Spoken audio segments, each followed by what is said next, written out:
நீங்கள் கண்பளித்த மாதுளை பழத்தில் ரத்தன கற்கள் இருந்தன. அதை நீ திரும்ப பெற்றுக்கொள்.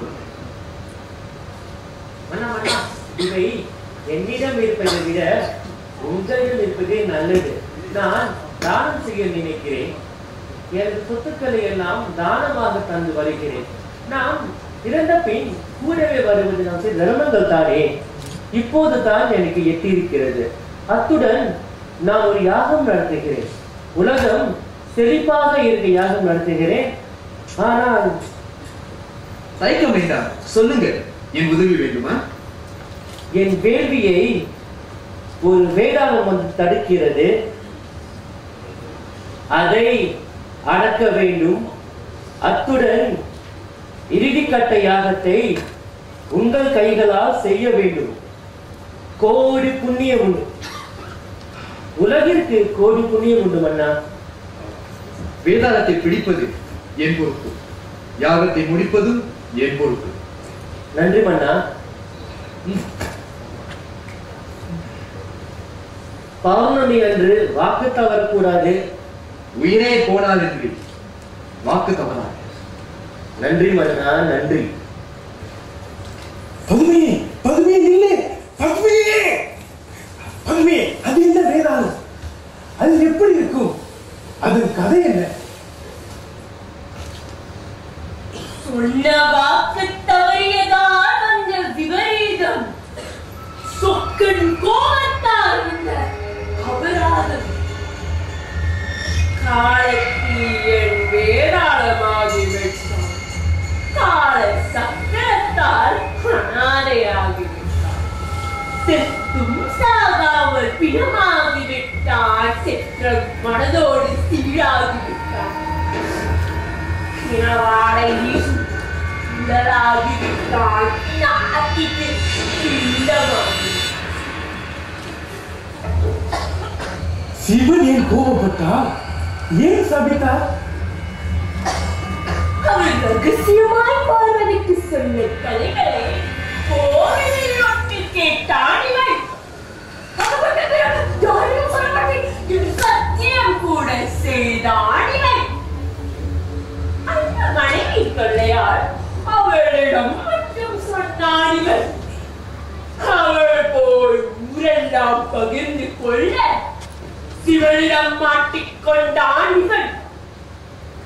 ஒன்றவிட்ட சாபம், விமோசனம் இல்லாத விதியால் முருங்கை மரத்தில் தொங்குகிறான் இவன். இவ்வளவு கொடூரமாக இருப்பவனை பிடித்து விட முடியுமா? பதுமையே, சொல்லிட்டு போ பதுமையே.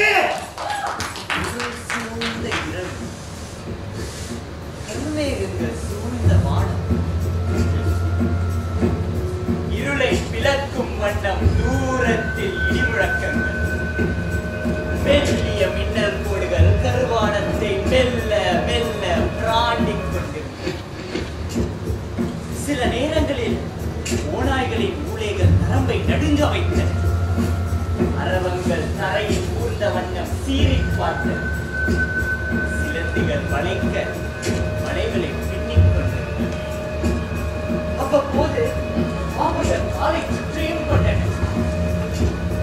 பிரேதங்கள் இருந்திட, காற்றோடு சாம்பல் கலந்திட, பிணவாடை மூச்சை திணற வைக்க திடீரென்று ஒரு சத்தம், நறு நறு நறு நறு நறு நறுவென்று ஒரு சத்தம்.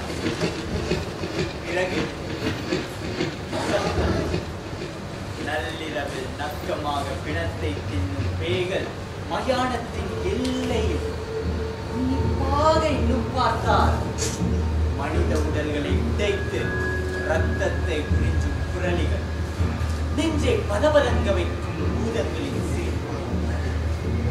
நெருங்கி சென்றால் நம்மை நிர்மூலமாக்கிவிடும். அப்படி ஈரக்குடலை நடுங்க வைக்கும் வௌவால்கள் நிறைந்த சுடுகாடு, ஈவிரக்கமில்லா பயங்கர ஜீவன்கள் சுற்றித் திரியும் சுடுகாடு.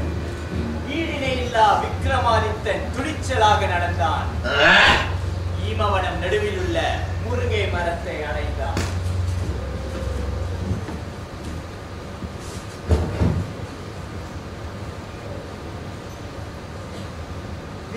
மரத்தை சத்தமில்லாமல் பிடிக்க வேண்டும். சத்தமில்லாமல் சுடுகாட்டில் இருந்து தூக்கி வர வேண்டும். அது நம் மௌனத்தை கலைக்க பல கதைகள் சொல்லும். கதை விடுகதையாக மாற அதற்கான பதிலை கேட்கும்.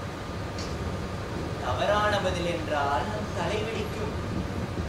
சரியான பதில் என்றால் அது தப்பித்து மறை. கண்ட கனவு பொசங்கி போவதும் மீண்டும் கனவு காண்பதும் இதையே வாடிக்கையாக கொண்ட மாநில இனத்தை சேர்ந்தவனே, உன்னிடம் ஒரு உண்மை சொல்ல போகிறேன். மனிதர்களை பிறத்தவே முடியாது. எல்லோரும் கூமுட்டைகள். வெங்காயம் வெங்காயம் வெங்காயம். நீ அமைதியாக வருவதால் உன்னிடம் ஒரு கதை சொல்ல போகிறேன். நீ இந்த கதைக்கு பிறகு ஒரு சின்ன கேள்வி. பதில் தெரியாவிட்டால் உன் தலை சுக்குநூறாக வெடித்து விடும்.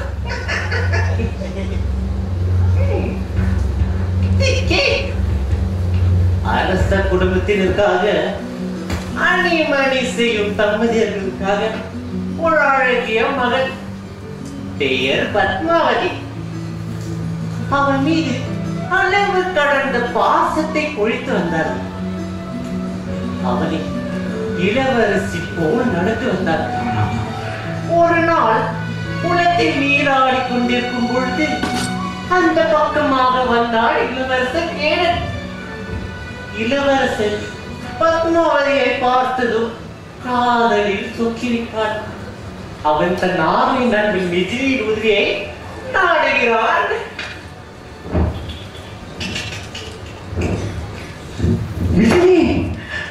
அவள் எவ்வளவு அழகாக இருக்கிறாள், நீ பார்த்தாயா? எனக்கு ஏன் வீண் வம்பு? அது எப்படியோ தெரியவில்லை. நான் எங்கேயாவது ஒரு பெண்ணை பார்த்து ரசித்தால் உடனே என் மனைவிக்கு தெரிய வருது. அதனால்தான் சான்றோர்கள் சொன்னதை போல ஒரு பெண்ணிடம் பேசும்பொழுது அவளை நெற்றையை மட்டும்தான் பார்த்து பேசுது. இது வரைக்கும் அது எனக்கு புண்ணியமாக உள்ளது. நாம் எதுக்கு காட்டுக்கு வந்திருக்கிறோம்? அமைதியான காடு, அழகான படகு, நாட்டு உழவாடு,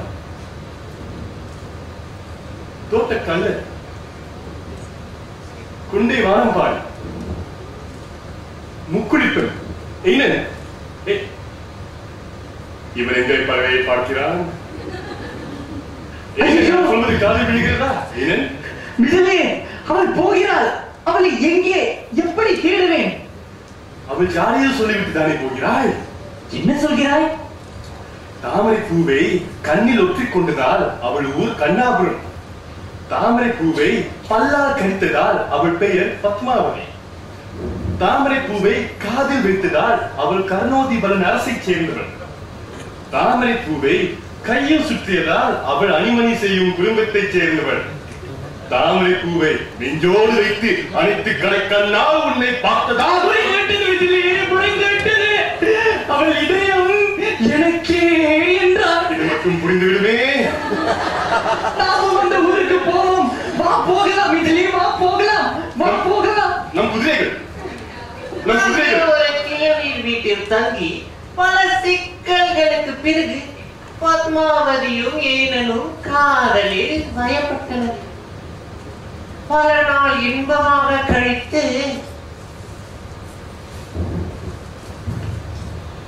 பத்மாவதி, நேற்று விஜயை சந்தித்தேன். நீங்கள் இளவரசர், இன்னொரு இளவரசர் நண்பனாக கிடைக்கவில்லையா?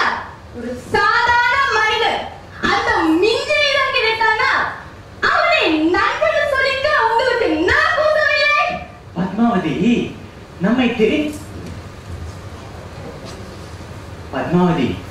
நம்மை தெரிந்தவர்களுக்கும் நம்மை தெரியாதவர்களுக்கும் நடுவில் அப்படி என்ன பெரிய வித்தியாசம்? எல்லோரும் சரிசமம் தானே. விஜய் ஒரு சிறந்த அறிவாளி.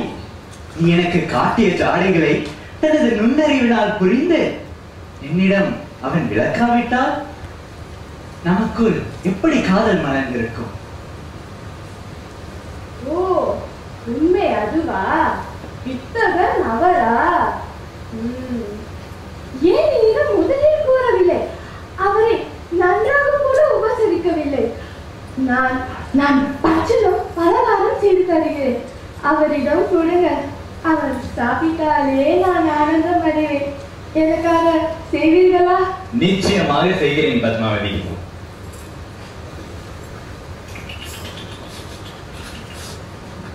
மிசிலி, என்ன செய்கிறாய்? நான் மணக்கப் போகும் பெண் அனுப்பிய தின்பண்டங்களை திருநாய்க்கா போடுவாய்? என்னை அவமதிக்கிறாயா? அது உலக குற்றம். நீ என் உண்மையை கூறினாய். என் மதிநுட்பத்தை உணர்ந்த பிறகு அவள் என்னை கொல்லாமல் விட மாட்டாள்.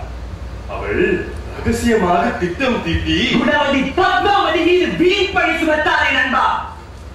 என்னை கொலைகாரனாக்காதே. உண்மை உனக்கு தெரிய வேண்டுமா? அதை தாங்கும் மனதைரியம் உன்னிடம் இருந்தால் அதோ மனது கிடக்கும் தெருநாயகா. ஓ,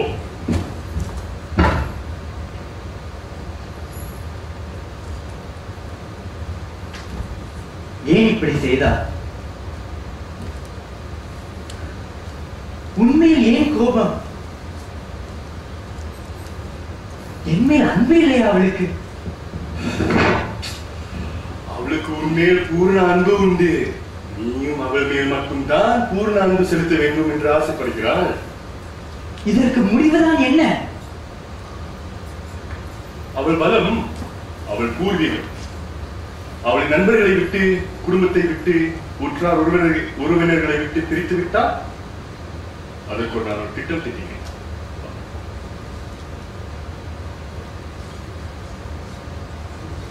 சரியா? புரியுது.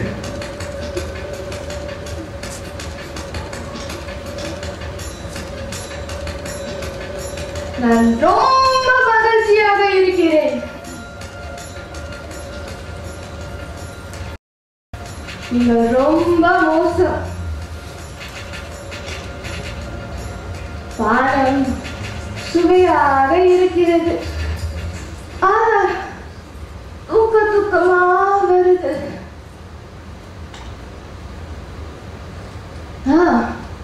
தூங்கிவிட்டு பிறகு மகிழ்ச்சியை தொடருவோம்.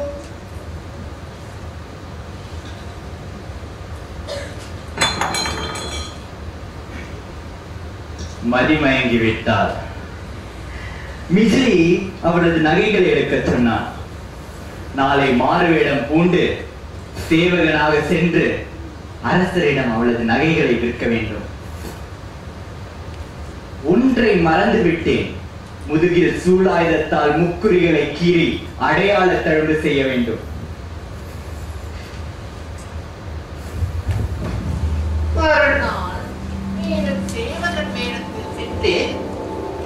அரசன் கர்ணோதிபலிடம் மாட்டிக்கொள்கிறான். உண்மையை கூறிவிடு. எனக்கு ஒன்றும் தெரியாது. என் குரு தவசீலம் போய் கேளுங்கள். அவர் சுடுகாட்டில் தவம் செய்து கொண்டிருப்பார்.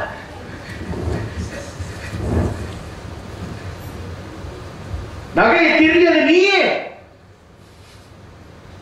மைந்தனை இழந்த மன்னா, உண்மையை முழுமையாக கேள். மையாரத்தில் உங்கள் மகனின் இதயத்தை தோண்டி பைரவனுக்கு கொடுக்க நினைத்தது சண்டால மோகினி தலைவி. கையும் கழுவுமாக நான் பிடித்து விட்டதா? வந்தது தலைவி.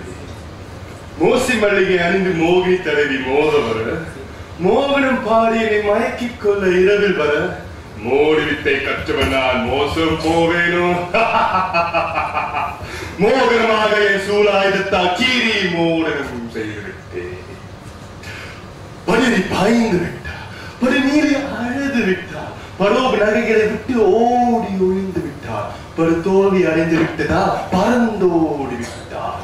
பகட்டுக்காரி, பரபரப்புக்காரி பெயர் பத்மா. நீ சொல்வது உண்மையா? மருத்துவர் கொண்டு சோதித்து நான் உண்மையை தெரிந்து கொள்கிறேன். கீரர்கள் இருந்தால் அவளுக்கு மரண தண்டனை, இல்லையே உனக்கு மரண தண்டனை. அவசரப்படாதே அரசே. அவளை கொன்றுவிட்டு அவளை ராட்சத மோகினி ஆக்கி விடாதே. காதும் காதும் வைத்த மாதிரி அவளை ஊர்க்க.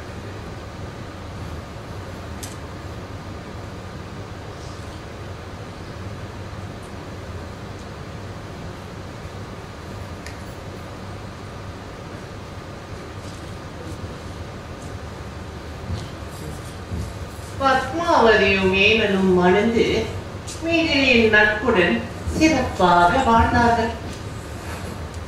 எனக்கு ஒரு கேள்வி. ரத்தம் சுண்டி கூடி குறுகி பத்மாவதியின் பிரிவால் சோகத்தால் மடிந்து போன அவள் பெற்றோர்களின் சாவுக்கு யார் பொறுத்து?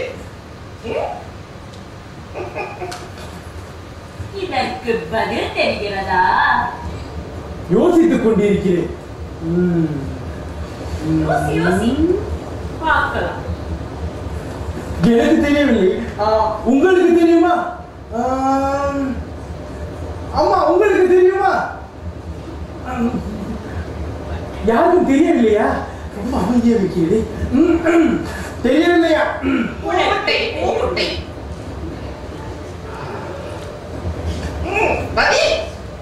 பத்மாவதி காமன் கனியால் தாக்குண்டதால் அப்படி நடந்து கொண்டார். ஈரன் காதல் வயப்பட்டதால் அவனை மணக்க முற்பட்டதால் அப்படி நடந்து கொண்டார்.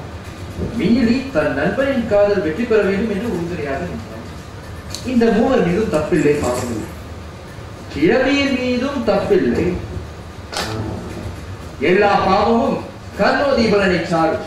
தீர விசாரிக்காமல் நீதி கூறியதால் தீராத பழி மட்டுமல்ல, பாவமும் அவனை சாரும். என்ன மாடியா பேசிவிட்டாய்? எனக்கு சத்தம் பிடிக்காத தெரிந்தும் நீ பேசிவிட்டாயே. முடியாது, முடியவில்லை. அடுத்த ஒரு கதை இதை விட கடினமானது. உனக்கு தெரியாவிட்டால் நீ சாக போகிறாய்.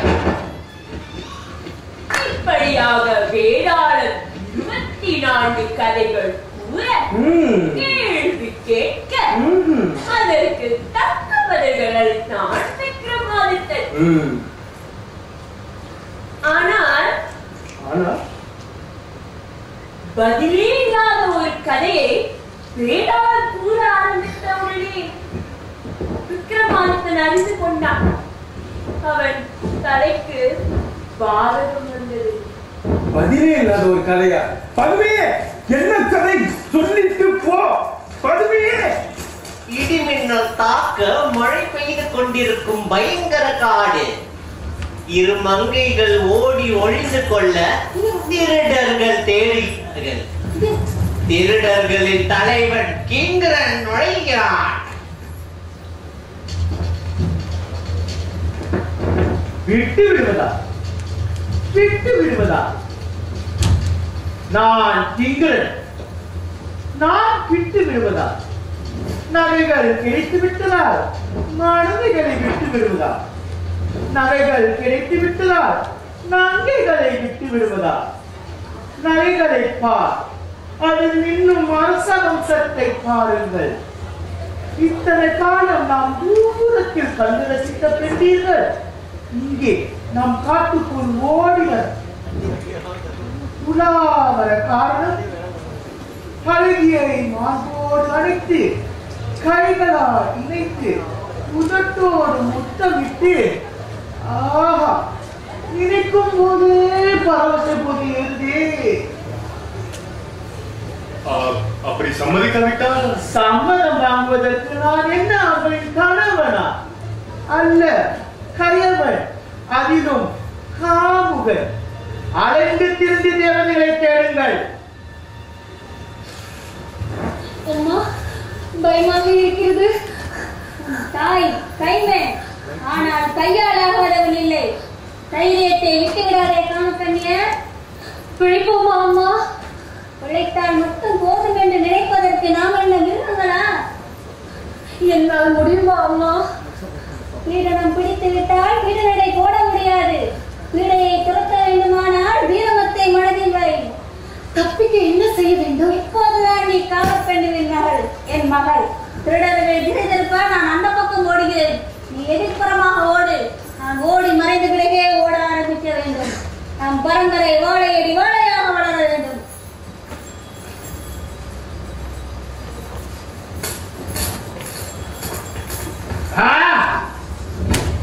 பிடித்திருத்து வாருங்கள் அவரை. மென்மையாக, கசங்காமல், காயப்படுத்தாமல்.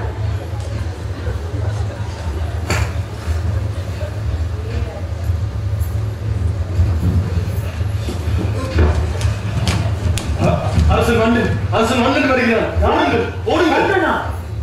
பிடிப்பட்டால் அடிக்கும்படியில் பிட்டம் இடித்துவிடும். தெற்கனும் செல்வோம். இது தெற்க நாடுதான் நமக்கு. கோலங்களே, உங்கள் வீரத்தை பெண்ணிடம் காட்டுவது என்னிடம் காட்டுங்கள், புடைத்து அனுப்புகிறேன்.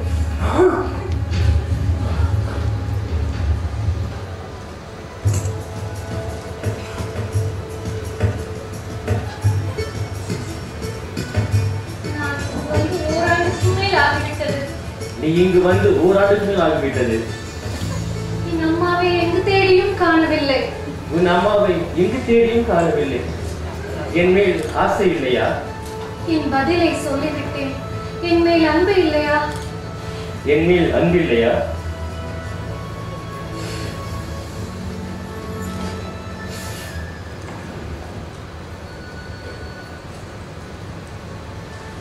உங்கள் மகன் மோகன் துறவு சென்று 10 வருடங்கள் ஆகிவிட்டது. பட்டத்துக்கு வாரிசு வேண்டி என்னை மனம் முடிக்க நினைக்கிறீர்களா? இல்லை, என் மேல் உண்மையான காதலா? இரண்டுமே ஒன்றாக இருப்பதால் முரண்பாடு தெரிகிறாயா? எனக்கும் உங்கள் மேல் காதல் உண்டு. ஆனால் ஒரு சத்தியம் வேண்டும். சொல். பிறப்பது மகனோ மகளோ அவர்களுக்கே சிம்மாசனம், அவர்களே அடுத்த வாரிசு, அடுத்த அதிபதி. உன் பிள்ளைகளே அடுத்த வாரிசு, அவர்களுக்கே சிம்மாசனம். மகிழ்ச்சி.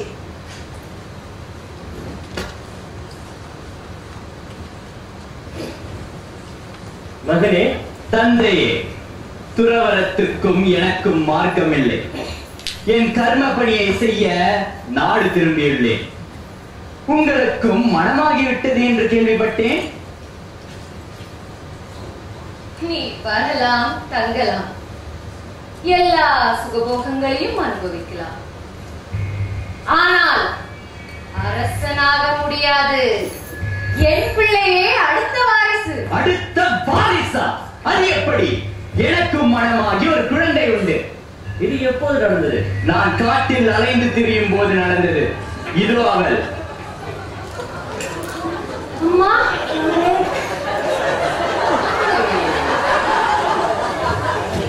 எனக்கு ஒரு கேள்வி. கேளுங்கள். தந்தையும் மகனும் தலைமுறை மாறி தாயையும் மகளையும் முறையே மணந்து கொண்டதால் பெற்றெடுக்கும் குழந்தைகளுக்கிடையே என்ன உறவு முறை போற்றுவார்கள்? போதராஜரே, இதற்கு அவர் பதில் தெரிகிறதா? கண்டுபிடிக்கிறேன். கண்டுபிடிக்கிறாரோ?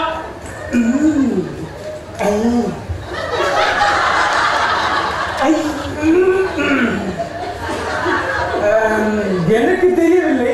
இப்போதாவது உங்களுக்கு தெரிந்திருக்கும். யாருக்காவது பதில் தெரியுமா? மறுபடியும் தெரியவில்லையா? தெரியவில்லையா? எதுதான் தெரிந்திருக்கிறது? வெங்காயம் வெங்காயம். பதில் பதில் பதில். ஒப்புக்கு சொல்லவில்லை, ஒப்புக்கொள்கிறேன். எனக்கு பதில் தெரியவில்லை. உன் பேர் விக்ரமாதித்தனா? அது எப்படி உனக்கு தெரியும்? உன் பேர் எனக்கு தெரியும். உன் புகழ் எனக்கு தெரியும். என் சிவன் சொந்த மன்னன் நீயா? எனக்கு விமோசனம் தர வந்தவனும் நீயா? சிவன் சித்தம் அதுவே என்றால் அப்படியே ஆகட்டும். சில வேலைகள் முடிந்த பின் நல்லதே நடக்கட்டும். கடைசி கதைக்கு வருண்டோ?